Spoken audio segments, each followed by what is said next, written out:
We're talking wide receivers on today's program. We got three names, a couple of them sleepers, one of them a little bit of the deep sleeper variety, potential future San Francisco 49ers, and Matt Eberflus and others added to the San Francisco 49ers coaching staff on today's Locked On 49ers.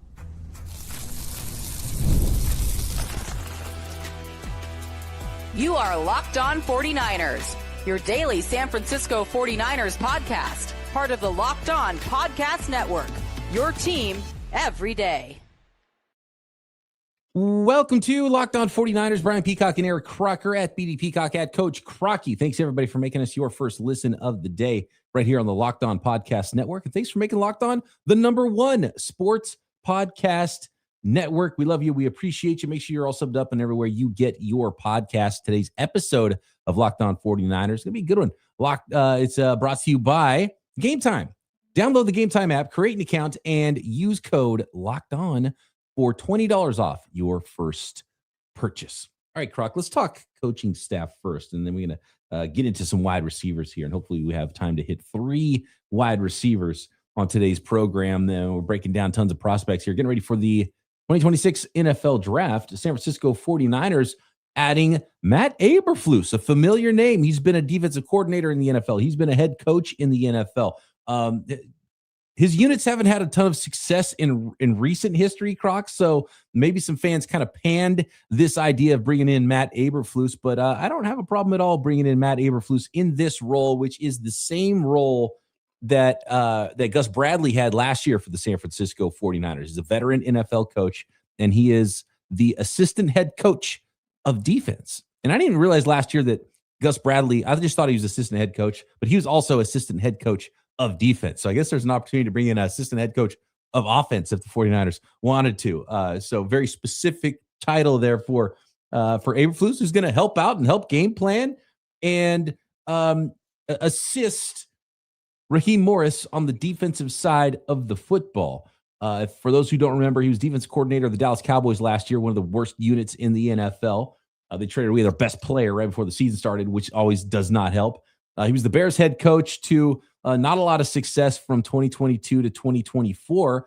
Then had some decent success with the Indianapolis Colts from 2018 to 2021 as a defensive coordinator. Was a linebacker coach with the Cowboys before that. Was a college defensive coordinator and worked with the Browns for a while as well, and has been coaching for a long time since he started as an assistant in 1992 at Toledo. So he's been going for a long time. Linebackers, his specialty, Croc. And I think with Robert Saleh leaving and Raheem Morris being, the DB coach turned head coach and then turned defensive coordinator, I think having a guy that can come be the linebacker whisperer is a good move, and a guy who's been coaching for a long time. And he's not going to be the play caller. So I don't really have a problem with the addition. And in fact, I kind of like the addition of bringing in another veteran voice to the defensive coaching staff in Matt Eberflus. I'm all for it, man. One thing I think, anything that can help bring good minds in, and even when they got the guy from the LA Rams, there's some benefits to having someone who's been there, done that, has been a head coach for several times. And I'm always looking for guys to help Kyle Shanahan. So, yes, defensive mind, he can help to some extent. Last stint, not as great, but I am excited to see kind of what his role is with the 49ers and how that potentially aids some of the guys on the defensive side of the ball. By the way, a linebacker on the field as well. That's what position he played at Toledo in 88 to 91. So he was with Toledo for 10 years, player, and then started coaching, and then moved his way up to a recruiting coordinator and outside backers coach, and then defensive backs coach, and then moved on to Missouri defense coordinator in the 2000s. And he's been kind of a DC type for a long time with a couple of other stints there. I think it's a good move, and the 49ers, should lean on as many veteran coaches as they can. And there's no salary cap on coaches, so bring in voices and have somebody that can help coach those linebackers. So I think it's really important that the 49ers stay strong at the linebacker position. The 49ers have done such a good job of developing linebackers that aren't high draft picks. And I think that's probably what they want to continue to do. Just their MO is, look, we're going to coach up guys that we draft in the middle rounds. And so I wonder if they're going to hit that middle round portion of the draft again for another linebacker and say, Matt Eberflus, let's go. Raheem Morris, let's coach these guys up, whether it's Nick Martin, D. Winters, a veteran. I just don't think it's the place they're going to spend a lot of money. They're going to coach those guys up, and helps if they have a better defensive front than they had last year. So getting some guys back healthy and keeping blockers off of those linebackers is going to be key, and I think they're going to hit that in the draft probably a little earlier than they do linebacker. That's just the way I look at it right now. Yeah, I will say, knowing several Dallas Cowboy fans, not the highest of guys on. You got one in your family that probably didn't have kind things to say about Matt Eberflus with the defense last year. Not at all. Yeah. He got some decent linebacker play out of him. Shaq Leonard with the Colts, right? Had a really nice run there. And so I think he can coach up a linebacker. That's a big part of it too. You want to look at the results that he got from a certain team and whatnot, but football will always be about the Jimmies and Joes, not as much the X's and O's. So you trade away Micah Parsons, you got some youthful backers in there on the back end. They had to get rid of Trevon Diggs. Cornerback play, even outside of Diggs, wasn't very good for the Dallas Cowboys.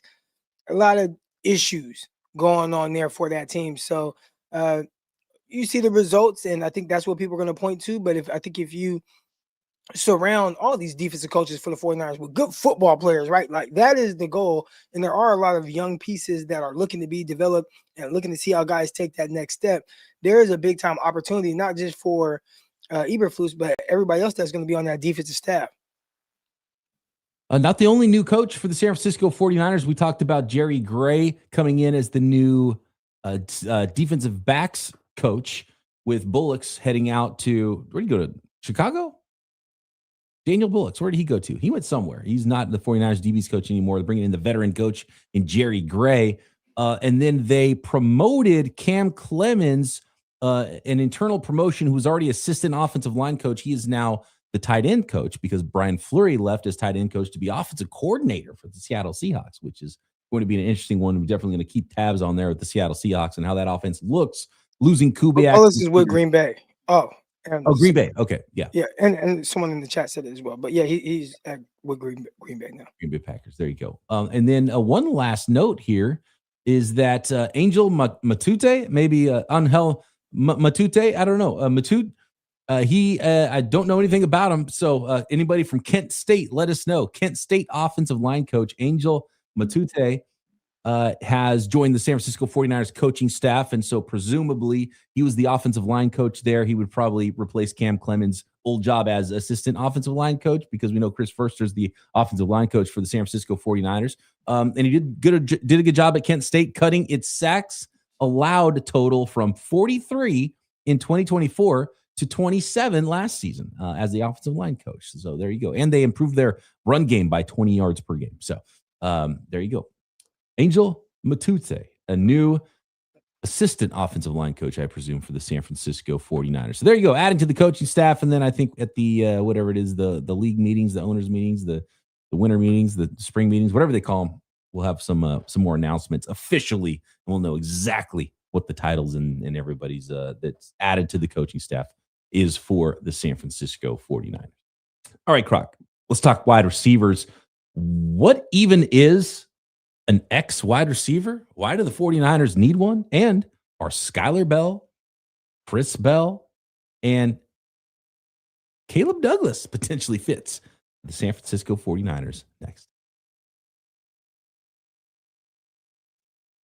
This episode of Locked On 49ers is brought to you by Game Time. We live in a world where we can stream anything, order food in minutes, carry supercomputers in our pockets, and somehow buying tickets to live events, especially sporting events, feels complicated. Hidden fees, jumping prices, endless steps. There has to be a better way. And you know what?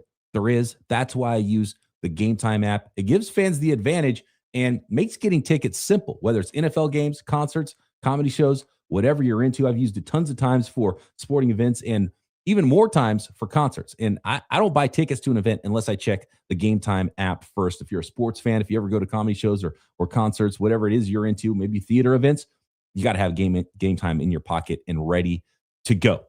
All it takes is a couple of taps. You have great seats locked in, fast, easy, done. The price you see is the price you pay. I love this. No surprise fees at checkout. You get panoramic views from your seat.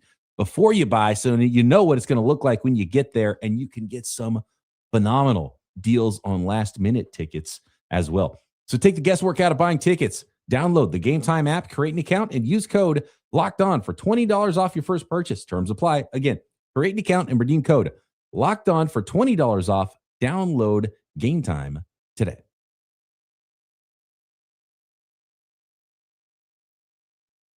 I do want to thank everybody for joining us once again and making us your first listen of the day right here on the Locked On Podcast Network. Check out the Everydayer Club if you have not, because it is made for you. The folks who are here with us every single day throughout the offseason and free agency is here.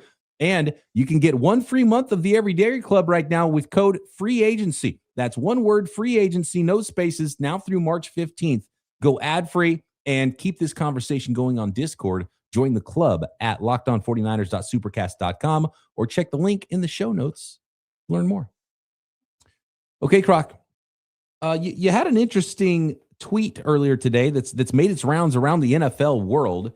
And the idea behind the tweet is, what the heck is even an X receiver, and why do you need one, right? And I think that's the best way. I don't think I phrased it that well, and it's really that simple. Yeah. What is an X receiver? That's a great way to put it. And that was kind of Brandon Ayuk's spot, right? Debo was the Z. You move him around, he's off the line of scrimmage. Brandon Ayuk was the X. And to me, an X, the question is simple. I think the answer is simple to me.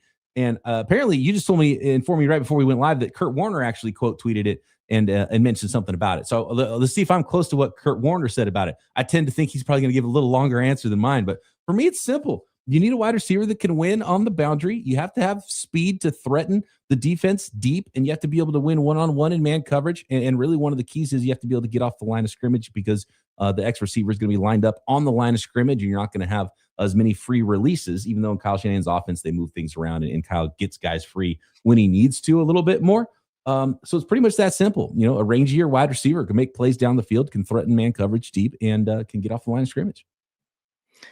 Yeah, so the question actually stemmed from a comment that I saw in the chat in our YouTube. So shout out to him. And I was like, I think when we think of an X, because no, 49ers need an X receiver. I think it's a little overrated in the 49ers offense. Like that was my thoughts.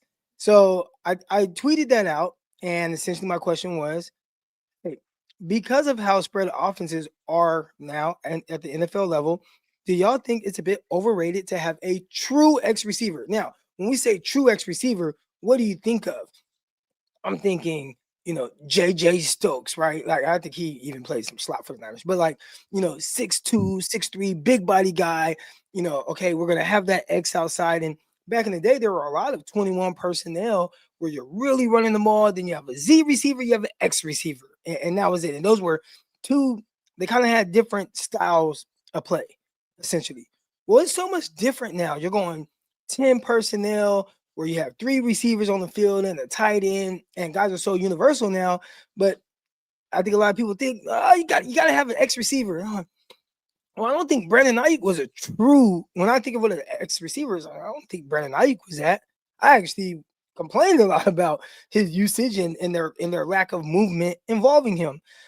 So that's kind of where the whole thing stemmed from. But Kurt Warner commented and said, nothing makes the game easier for a quarterback, and especially a young QB, than when you can forget about the complicated concept, read on the other side, and say, it doesn't matter because I one-on-one with my dude. And I'm just going to throw it there. Best NFL example right now, Joe Burrow and Jamar Chase. And my response to that is, okay, so is an X receiver not a body type, but just an X factor receiver? Yeah. Or could that be anybody? Could that be Justin Jefferson? Because when the play style wise, Jefferson is not your traditional X. He's just the guy you're throwing to the ball a lot, and you count on him to win no matter who's defending him or not. Puka Nacua, I don't think he's an X receiver. Like, I think there are a lot of guys that are excelling. Jackson Smith-Njigba, he doesn't play that X role for their team, but he is the X factor and the guy that you always have to look out for. Cooper Kupp for a lot of years when he was the Triple Crown Award winner, he was not a stationary X receiver. So that was kind of where I was going with that. Well, what's interesting with the Bengals example is T. Higgins is a prototype X receiver, and that's the other receiver in Cincinnati, right? He's like not the guy that you move around and you put in the slot. And so I think they probably treat Jamar Chase as much of a Z because they move him around and they need to get matchups for him and get him clear, where you have T. Higgins, who's sort of the outside only wide receiver, and he can win on the outside. So it's fascinating stuff. Yeah. First, you need good football players. I think you need good football players. Yeah. And when I'm looking at the 49ers in the way that they are built, do they need a true kind of what you think of when it comes to being a prototypical X, or can you have multiple Z type guys, but they just win? Because ultimately, isn't that what it's about? Ideally, they can all do the things that I was talking about. Was like, hopefully they can all beat press coverage. They can get off the line and they can threaten deep and make plays on the outside, right? But then sometimes you, like Brandon Ayuk, then you can also do other things and you can move them around. And so ideally, you have a couple of wide receivers that can do a lot of things. Although I do like the analogy and the idea that you have different strengths with your wide receiver and you're kind of building a basketball team. Your tight end is your center. Then you got a power forward wide receiver. Then you got your scoring guard at wide receiver. Then you maybe have the little point guard guy as well that moves around and does slot things for you. So I can see that aspect of it as well. And it's nice to have varied skill sets at wide receiver. And that was, you think Atlanta Falcons 2016 with Kyle Shanahan, and you had Julio, who was the big dog, and then you had Mohamed Sanu, who was like a big slot and played that role well, and he was quick off the line of scrimmage, good feet. But then you had Taylor Gabriel, who was the speedy, twitchy guy that can, win vertically, and you throw screens to him, and he had that real nice burst. So 3 different type of receiver builds. We're talking about 3 different wide receivers here on today's program, Croc. Let's start with Chris Bell out of Louisville, who was one of my early sort of favorites for the San Francisco 49ers throughout this draft process. And that was going back into the fall. And then about the time where I was like, man, Chris Bell might be a first-round guy, and he might be exactly what the San Francisco 49ers need at wide receiver, potentially to replace Brandon Ayuk. And then he promptly tears his ACL in late November. So he's 3 months out from ACL surgery, Croc. So that's going to affect his stock. So wherever he would have been drafted, he's going to go later because he's going to have at least a half of a redshirt season. And maybe, I think I just saw a combine interview from him where he said he's about ready to start running, and that's a part of his rehab that he's in. So he's 3 months out from surgery, which means he's 6 months out from the early part of a 9 to 12 month, time frame of getting back on the field. So probably talking about a player who's not going to get cleared to start practicing during training camp. So right about the time the season starts is maybe when you might be able to start practicing or ramping it up. And then, you're talking about a player who is on the PUP, and then at some point, or the NFI, I can't remember what rookies start out on the PUP or the NFI, but and at some point mid-season, maybe you have a guy, but we know how that works with the 49ers especially, but rookie receivers anyway. So now you're practicing after camp's over and the season has already started. Not a great chance to get on the field for Kyle Shanahan in that case. But I love Chris Bell. I think he's a phenomenal fit for the 49ers in so many ways. What do the 49ers need? Speed, a guy that can get down the field. Well, Chris Bell can do that. They need some size at wide receiver. 6'2", 220 pounds. They need somebody that can run after the catch. Chris Bell is a monster after the catch. I'm sold on Chris Bell. Problem is, he's got a torn ACL, Croc. So you can't touch him in the first round. He's probably going to be there around the second round. Do you make that swing in round 2? Do you hope that he falls all the way to round 3? And it's definitely possible with the guy coming off an ACL because, maybe not everybody had a first round grade on him. He's not a perfect prospect yet. What did you see, first of all, and then we'll talk about the ACL part of it. What did you see on tape with Chris Bell? I didn't know that he was a first round caliber guy. Well, I thought I was on KBR. Oh, okay. I was on KBR with Larry Krueger, and Larry Krueger talked about how he was kind of like this first round talent. And I was like, I don't think I saw that. But you talk about run after catch. So one thing they did a lot with him, I saw him run a lot of drag routes. And he ran a drag. It's really weird because he doesn't look like he's moving fast. And then he caught the ball and it just outran everybody to the end zone. And the whole time I'm thinking like, okay, he's going to get tackled. It might be an 8-yard gain. Okay, it might be 9. And he kind of turned the corner and just outran everyone. I was like, what the hell did I just watch? And this was against Miami. So, Yeah. you know, they got speed on that defense, and that's a really good tackling defense. So that was really weird. But I don't think he always plays fast. And I don't think he plays fast in route. I think he did a really good job of verse zone, finding areas, settling in those soft spots. I think verse man coverage. I didn't really see him be much of a separator at all, but could make some contested catches. And right away, watching him, the guy that popped in my head. All right, I'll give you one shot at it. In any just big body, kind of a big receiver, not overly tall, but plays kind of like this physical, aggressive type of game. A little bit throwback. I mean, that sounds to me like you're talking about Anquan Bolden. I am talking about Anquan Bolden, and we're right here, Peacock. We are right You've been here. doing this a long time, Crop. Yeah. Now it's hard to project the Anquan Bolden type of receiver working at the NFL level, right? Because Anquan, as terrific as he was a quarterback at first at Florida State. I think he had like ACL injuries and whatnot. Did not run fast, right? And again, I wouldn't have known that he was fast but I saw him catch a ball and outrun people, and I'm like, okay, I could see. And just the way he played. And Anquan, I remember my guy Lavelle Hawkins, he was on the 49ers with Anquan Bolden. He's like, bro, I have no idea how this guy is winning reps. Like, I don't get it. I don't understand it. He's like not fast, but he's like catching the ball. And I think with Bell, there was a little bit of that, like just like a little bit of, like I didn't see overly twitchy, overly fat. Like I didn't see all those things, but he was able to win in areas. And I think for a team like the 49ers, they just need you to really get to spots. And then when you get to those spots, are you going to catch the ball? And if you are in traffic, can you hang on to the ball? And I saw him be able to do those things. Didn't quite look like a vertical field stretcher to me, but potentially can make catches at the contested catch point because he is a big physical receiver. But I saw more third round pick than first round pick. Okay. I liked him a lot. And that was prior to me knowing about the ACL stuff. I didn't really know that until you just said it. Okay.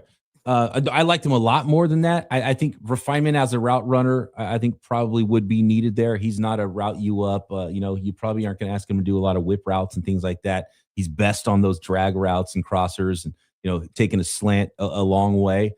And there's kind of the breakaway routes and runaway routes. But I think his size, you don't realize how fast he's moving. I think his acceleration is awesome. And I think that's why he's good after the catch. And I think he could put pressure on corners immediately because he's big. And I think he can, that drive phase. You were at track practice tonight, right? With your daughter earlier, right? The drive phase of his route, like he gets up top. People talk about him as a build-up speed guy. I think he's got acceleration. I think that he initially has, like, he gets up and goes. And you talk about that crosser. I remember that play. There was a guy on this side of him, guy on this side of him, and he kind of splits him. He's like going backwards, and he goes whoop, and he just takes it to the house. Right? Is that the play you're talking about? It's like, yeah, he can do that. And so I don't know. I love Chris Bell. He's not going to be a first round guy. Clearly coming off the ACL. How far does he fall? Is he there in the third round? I think it's a slam dunk pick, but again, might not play at all as a rookie. So that's the tough part with someone like Chris Bell. Like him a lot. He has to fall though, and has to fall to at least 58 to even think about it, and then maybe further than that. Yeah, I just didn't quite see first round or second. Man, I can't believe felt it. like 6'2", third. Maybe I need to watch run the 4.4, run after the catch, and Croc doesn't like him. I watched 3 games. You know what? You like little guy wide receivers. I got a little Kyle Shanahan in me. Pause. I watched. I'm trying to think. There was another guy, kind of similar to him. Been watching some of the dudes, but it's not that I did not like him. Here's what I would like. If you told me he was the second of 2 receivers that the 49ers drafted, and I talked about kind of drafting the guy and then getting that Jalen Hurd. I'm not saying Jalen Hurd in the sense of a 6'5" guy that could play running back as well, right. But hey, I got a guy that does these things, and then I got that physical, imposing type of receiver. I think if I'm the 49ers, I kind of lean in that direction. A.J. Brown, I could see him being an A.J. Brown type of guy at the NFL level. Jeremy Not Bernard. saying he'll have A.J. Brown's production. I'm just saying that type of, A.J.'s not just breaking everybody off with crazy routes. Right. Yeah, that style of player, power. He'd be a power player in the NFL, but he's got speed Yeah. too, at that size. And I don't know. I'm excited for Chris Bell, and we'll see if he comes back from his ACL, what that's going to look like. Jeremy Bernard in the chat, some love. He's a player we're going to get to very soon. Tons of wide receivers to get through. 2 more wide receivers. Another Bell, no relation to my knowledge. Skyler Bell out of UConn, and maybe Croc's favorite sleeper. I don't know. He made me watch him, so Croc asked me to watch him for a reason. Let's talk Caleb Douglas as well next. This episode of Locked On 49ers is brought to you by TurboTax. It's tax time, and for a lot of us, the old way of doing taxes is, well, it's a lot. Trying to book an appointment, it's not the most convenient. You're sitting in a waiting room, stack of papers, emailing back and forth, wondering what's really going on with your situation. But this year, you're getting a major upgrade, and that is Intuit TurboTax. Now has in-person locations nationwide. You can meet face-to-face with a real tax expert, and your documents get uploaded straight to your TurboTax app on the spot. And just like that, you're done. Your TurboTax expert works to get you every dollar you deserve while you get real-time notifications as you go about your day. It's the relief of walking in and meeting a real person and walking out knowing your taxes are being handled right. So head to turbotax.com/local to find a store near you and book your appointment today.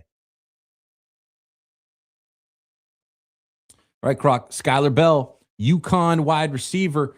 He looked much smaller on tape than I thought he was when I saw his combine measurements, where he's nearly 6 feet tall. He's almost identical size-wise to KC Concepcion, and I thought he looked skinnier and smaller than that. 5'11" and 5'8", 192 pounds at the combine, ran a 4.4 flat. And for those of you on YouTube that clicked on the thumbnail, he looks like a pretty rocked up dude, and it didn't look that way on tape to me. So I don't know if he's been hitting the weights extra hard, getting ready for the combine. But Skyler Bell, Croc, I have a comp for Skyler Bell, but I want to hear you talk about Skyler Bell because I think you're excited about him. I really like Skyler Bell. I mean, he understands how to be a separator for sure. He one, just when you watch the usage of him at UConn, it was, let's figure out different ways to get him the ball. At one point, I saw him catch 4 straight passes 4 different ways in 3 different spots. So that was a guy that I really like, right? You talked about Kyle Shanahan. He wants his guys in all the different positions, right? You got to be able to play some X. You got to play some Z. You got to play some Y. This is a guy that I feel like can line up all these different spots and win. When you look at him, he does look kind of smaller on film when you're watching, but he's lining up on the outside as well. And then you see his measurables, and it's like, okay, roughly 6 foot tall, a little bit over 190 pounds. Not the smallest guy, but the thing that I love the most, he clearly understands how to create separation. I watched him run this in-breaking route, and he came in, pushed up, and then hit the DB with a boom, little rocker step at the top, and it just created massive separation. I'm like, oh, he gets it. He gets it. Ball, and he did it quick. He did it all like in one kind of fluid motion where it was like in, boom, up, boom, ball on him, caught the ball, got upfield, and had his little celebration he was doing. Guy tried to knock his hand down. He put his hand back up. He got flagged for it, but I said, I like it. I like the way this guy plays. He can win vertically down the field. Terrific hands, terrific toughness too. There was a lot to really like about his game. And I saw some of it on social media, people posting clips. I'm like, I kind of like this guy's game. I watched him, lightly watched, and okay, I like him. And then when you start to really kind of dive in and do a full diagnosis of him, it's like there's a lot of Brandon Ayuk to his game. Is he like a jump ball guy? I don't know about that. But just the way he's able to have that feel for how to create separation in his routes, and then the different ways that where they lined them up and used them. I said, oh, this is an Eric Crocker type receiver for sure. Yeah, they fed him the football at UConn. In fact, he was a consensus All-American, Croc, along with Mekhi Lemon and Jeremiah Smith. So that's the kind of production he put up at UConn this year. 101 receptions for Skyler Bell for 1,000. Where are we at here? For 1,278 yards and 13 touchdowns. So huge production. He's constantly in motion. They're moving around, finding ways, and just force feeding him the football. My comp for him was, it's funny because KC Concepcion gets this comp. What I saw on tape, it looked more like Skyler Bell played a little bit more like Emmanuel Sanders. I saw a little bit of Emmanuel Sanders. Good feet, quick feet, can get open, can break people off of the route, and pretty smooth catching the football. And apparently he's had a lot of problems with drops throughout his career. I didn't see a lot of problems with that in the games that I saw too. So maybe that's something that he needed to do and take that last step to really take off as a fifth-year senior, because he played 3 years at Wisconsin, kind of, middling production, 30 catches, 38 catches. Then his first year at UConn in 2024, 50 catches for 860 yards, and then went crazy and doubled that production, 101 catches, 1,200 yards for UConn in 2025. But yeah, he's a fun player. He can get open. And to be somebody who put up those kind of numbers, Croc, and then you're, just a shade under 6 feet, 192 pounds, and you ran 4.4 flat at the combine. I get everyone ran fast, but not a lot of people are talking about Skyler Bell.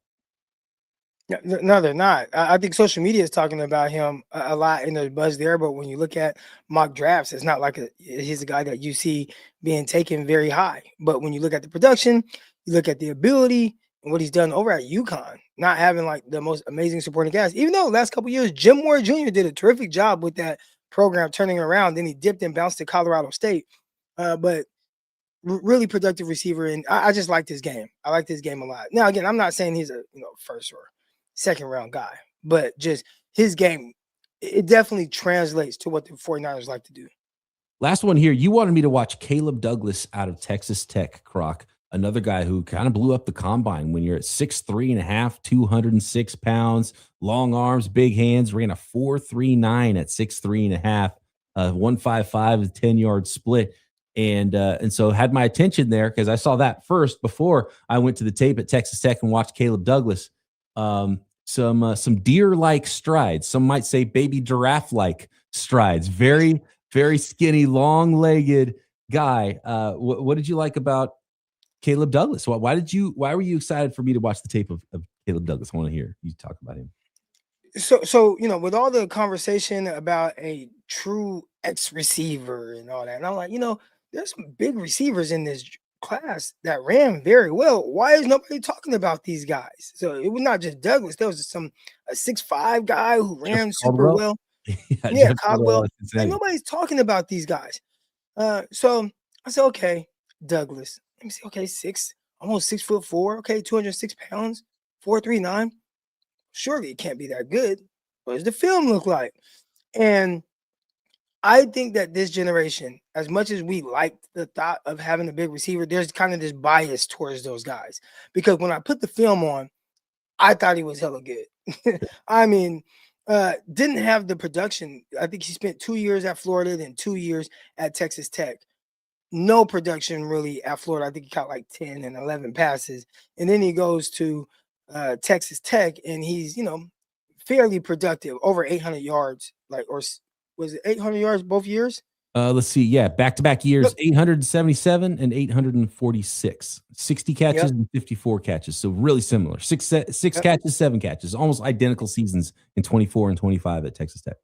And 13 touchdowns over the course of 2 seasons. So again, not the craziest of stats, but when you watch them, and I'm looking at skill set and some of the knocks that I believe big receivers have. Can they kind of play in short areas? Well, I thought he could. He won with his frame, boxing guys out, catching the ball. Okay, finding soft spots, winning vertically, throwing goal balls to him. He's catching balls down the sideline. They had him in the slot, blocking on screens. He's blocking guys. I'm like, this is what you want. That's what I'm saying. When everybody's, hey, we want that X receiver that you have to the boundary. He played a lot to the field, but he's a guy that I felt like won in multiple ways. And immediately the guy that came to my mind when watching him, and this is not a guy that I don't even think he was drafted, but kind of similar play, probably, if I had to guess, similar stature. Tim Patrick. Tim Patrick. There we go. Tim Patrick. Yeah, it's like Tim Patrick all over again. Now, was Tim Patrick a wide receiver 1? Never. But he's a guy that could be, a legit wide receiver 3. And if I'm the 49ers and maybe there's a guy like, you can get this guy a little bit later and he shows the ability to really stretch the field with speed and whatnot, I got to look at this guy day 2 or early day 4. I don't know where he's projected to go. I have no idea. But I just know I haven't seen his name at all outside of knowing he ran fast. And I watched the film, And there's a lot of good stuff. I mean, he's catching these benders and catching the ball over the middle, going up in traffic, catching the ball, separating. I thought he was twitchy for a guy that is, as long-legged as he is. There were a lot of good things that I felt like translate extremely well over to the NFL. Again, I don't know where he's supposed to be drafted, but if the 49ers drafted him late third round or something with a comp pick, because that's where he's, projected to go, I wouldn't be mad at that at all. And he's definitely different than any other receiver that the 49ers have. But what would he look like in the slot? What would you look like if he's like, hey, we're not even going to play you outside? And I think this is what's happening to the big body receivers. They're just kind of getting pushed into the slot and being these bigger slot guys. Man, I think he could be a legit Y for the 49ers and a bigger target for a guy like Brock Purdy because, outside of George Kittle, who won't even be there to start the season, he doesn't have that guy. I was definitely not as excited about you or as you were about Douglas after I watched him. And we're kind of on the same wavelength because I actually watched Jeff Caldwell as well because I was like, yeah, I want to see the other big, tall guy that ran fast at the combine too. And I will say that it takes Jeff Caldwell about 9 steps to stop and like do a comeback or something like that. He's 6'5", runs 4.3. He is fast though, man. That dude gets up and he goes. He just can't decelerate, which I think is his big problem. Douglas could decelerate a little bit better. And so I see some of that quicks.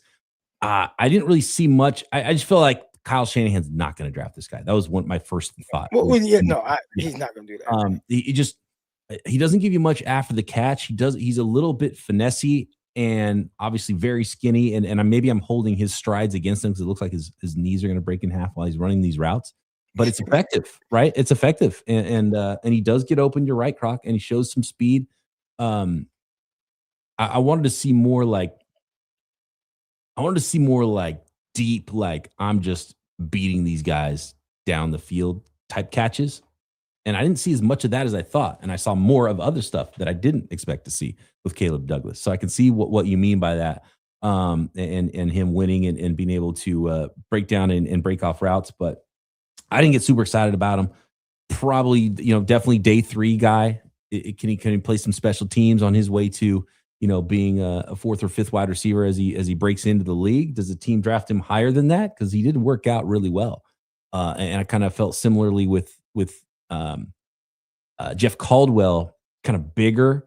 And I'm like, this guy could probably run down and, maybe cover kicks or something like that. I don't know if I felt the same way about Douglas too. So that's where it gets a little bit weird. It's like, if you're the 4th receiver, what's the utility that you have? And are you just going to not have a uniform on game day? And probably not a Kyle Shanahan type. But clearly a Croc type. Croc is fat shaming these receivers. He only wants skinny guys. Kyle didn't like Tim Patrick. Had Tim Patrick, let him go. Patrick went to the Broncos and did well, went to the Lions, did well. Again, not the guy. And everybody's not going to be the guy. If you draft Cooper in the 1st round, you're expecting him to be the guy. You draft, one of these guys in the 3rd, 4th round, you don't have to be the guy, but what is your role? And we've seen a guy like Juwan Jennings have a role, right? Not the craziest. And then when he had to step up, he had almost 1,000 yards. We've seen Kendrick Bourne have a role. I think Douglas could play in that role. That's what we're looking for. Like, who could replace Juwan Jennings? Who could replace Kendrick Bourne in the slot? And I think that Douglas can be a Y. I think he can be a Y for the 49ers. I like the body control. Again, something that Jeff Caldwell didn't really show, with being able to run routes, and he was kind of like out of control with his body and not really good decelerating. I think he was better at that. I don't think he was amazing breaking things off though, Douglas. But an interesting sleeper. And I think he will be a day 3 guy. But if the 49ers can't get a wide receiver in the first 3 rounds, you could do a lot worse than getting a guy who's 6'3.5", has 4.39 speed with one of those 3 4th round picks that they have too. So I can see that being an option there, because I think that's about the place you're going to start seeing some of these guys go. And you got to take a swing on some of these athletes. And we know Kyle Shanahan loves to do the thing where he looks around and he's like, well, shoot, all the wide receivers we're gone. Who's got the best 40 time? Let's draft that guy. And so in that kind of a way, maybe Caleb Douglas does fit for Kyle Shanahan, the 49ers, in the 4th round. All right, there we go. Let us know. Jeremy Bernard, we see you. That's on the list for sure for the San Francisco 49ers. Could very much be in the mix in that round 2 area, and I think he might be a Kyle Shanahan type. And there's many more wide receivers, many more edge rushers, tons of more players to break down as we get ready for the 2026 NFL Draft. Thanks for tuning in. And I think by the time we talk next, Croc, there's going to be some tampering going on, and all hell's about to break loose, and probably a lot more big trades around the NFL. So stay tuned and subscribe to Locked On 49ers.